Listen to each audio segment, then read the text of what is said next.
Okay, welcome to the review of section 2.3 on problem solving with rational numbers. We're going to be working on page 65 in your textbook at the show you know at the top of the page. And for the purposes of this review, you're going to be writing your retest, so probably for those of you who had difficulty with adding and subtracting numbers in rational form, this is going to be a good lesson because you're going to learn what mistakes you're making along the way. So let's look at the first one, A. And A says -3/4 take away 1/5.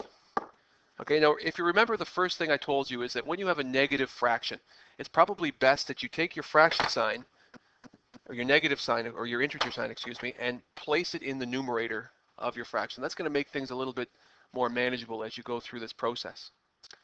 So there's our question, and the first thing we have to do is figure out, well, how do I subtract fractions?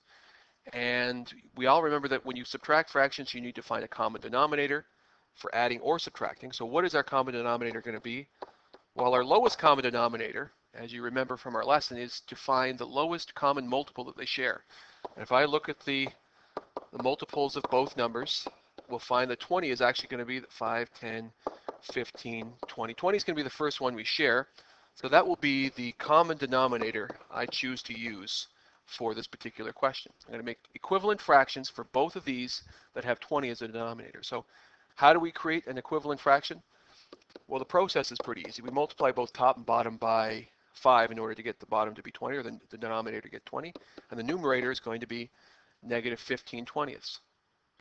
Now, if you're having difficulty understanding that this fraction here and this fraction here are equivalent, pull out your calculator and just double check to see what they are in decimal form.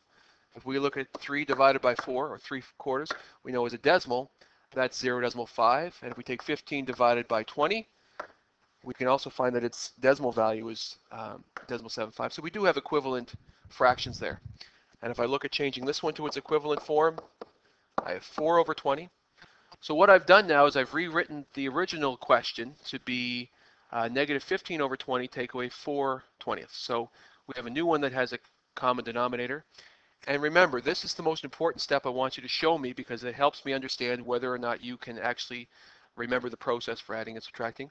What I want you to do is show me that in order to solve this, you're going to subtract the numerators and keep the denominator the same. So this step is very important. Very important. Make sure you show me that. Very important. So now we have actually just an integer part on the numerator, -15 take away 4. We apply, because it's integers, we apply our shortcut rule of adding the inverse. We have 15 negatives and 4 negatives. We have 19 negatives over 20. And that's our answer. Okay? All right. I tell you what, why don't we try one more question, see how well you do with it, and we'll take it from there. Let's do one more here. We'll do -1/2 plus, let's do 5/8. Okay?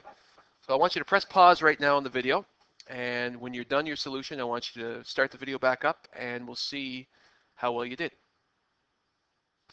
Okay, welcome back. Hopefully you did press pause, otherwise this sounds really ridiculous. And we'll see what you did. So first thing you know to do is find a common denominator. And if you look at your common multiples, you probably didn't need to do this, but if you look at what's the first multiple they share in common, it's 8. So the second fraction will not change. Its equivalency is going to still remain 5/8. And what is an equivalent fraction to 1/2 that has 8 as a denominator? It's -4. So hopefully you've shown that step first. And the next step, remember I told you it was very important to do. You've rewritten it like this because it's addition. It's addition over here over 8. I have 4 negatives and 5 positives. That's going to give me 1/8. Positive 1/8, or 1/8 is my answer. So my answer to this question is 1/8.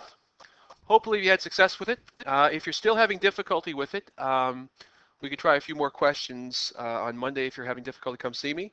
If not, good for you. The next part we're going to try, if you're having difficulty with mixed fractions, adding them, you can watch the next video and that should give you a helping hand.